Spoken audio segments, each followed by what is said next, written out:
Emma Harper. We're here at the Lee Valley Leisure Centre in Edmonton. We're here to talk to Dwain Chambers today and see what he feels about young fathers in London.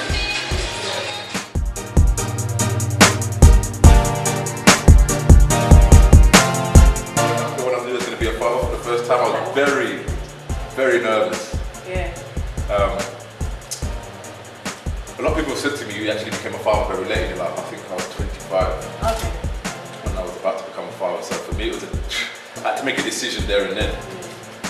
And I thought, well, I can either concentrate on my career or be responsible for the actions I actually made. Yeah. And in one mind, I was like, no, I want to concentrate on my running. But I thought, then I'll be in the same position that I grew up in. You know, not necessarily having a father as such. Yeah. So I thought, I want my child to grow up in the same environment that I did. Although I grew up with a family, I was a stepchild. So for me, it was important that I take responsibility for once in my life. It's imperative that you have a father be in a son or daughter's life, in the child's life, period.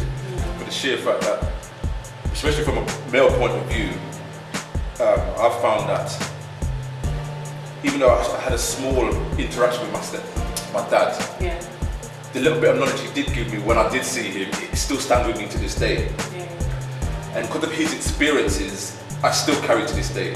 So everything I remotely go through with my experience, I tell my son, so he's prepared. But that was tough for me growing up without my dad being there as such. I had a stepfather who I could rely on, but it wasn't the same, naturally. So for me, it's important that dad's being there because you've got someone you can bond with. And for me, that was the most crucial part. I didn't the bond. You've got a dad there. Yeah. My partner would always say, no, I want to do this, and I'll say, I want to do that. There's no point fighting against each other because ultimately the decision you have to make is for the benefit of the child. So you compromise. That is the hardest thing to do, but you have to be able to compromise. You have to have an element of balance in your house. Can't be too strict with them. Yeah. Because that's when they rebel.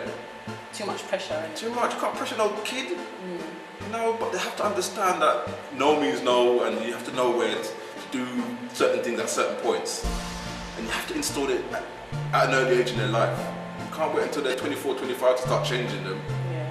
You know, my kids are 1 and 4, sorry. And I teach them everything.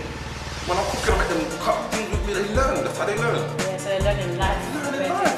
Yeah. So like, you say you got your 4-year-old there, like, is that a boy? Boy, I've got all boys in my house. All boys? Wow. But like, so you have like favourite nursery rhymes? He's more into, he's bland, you know. He's He's a big man already. Yeah, he's just bland, he's very mature. He speaks like an adult because that's how we speak with him. We don't baby him. You know, so he uses grown-up words. I just think if he's at that age where we're trying to develop him, then we just talk to him as normal. Yeah. So again, we're just trying to get him into a routine of understanding the processes of life. He asks me questions, I just tell him straight. He asks about how babies are developed. My partner says he's too young. I'm like, he's asking, I just gotta tell him. I tell him everything. So you tell him the real I tell him exactly what happens. Oh, at 4? Yes. I tell him about sex. I tell him everything. So he knows. So he knows. Yeah. At the end of the day, kids are having sex younger and younger. Yeah.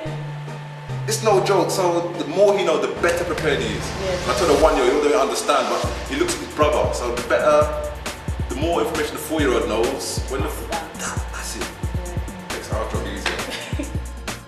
Let me tell you something, there's nothing better than talking, because the more you sit down and just keep things bottled up, eventually it's going to explode, and that's when all your frustrations are going to come out. You're not going to get the answer you want. If something's on your chest, talk about it. One of you in the family has to be the diplomatic one. As well as how I manage being a father, a fiance, and a sportsman, it ain't easy. But I realise this is my career. My career isn't going to stop because I have children. My children are not going to stop me from doing my career. The more I'm successful, the more my kids have an aspiration to want to be successful. They're my reasons why I run. Yeah. At the end of the day, when I come home, I'm a medal. They give me the biggest happiness in the world. Although I've done it for myself and represent my country, there's no better reward than knowing that the kids have been watching me. Yeah. It starts at home. And that's it. Yeah. I wake up, they make me happy even though they get up at crack of dawn and I'm tired. They love me no matter what. Yeah.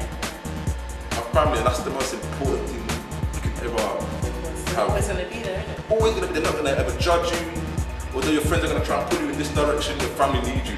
Yeah. And it seems tedious, but no matter what, you've got to be there for them. My name is Dwain Chambers, and I support the Daddy Cool project.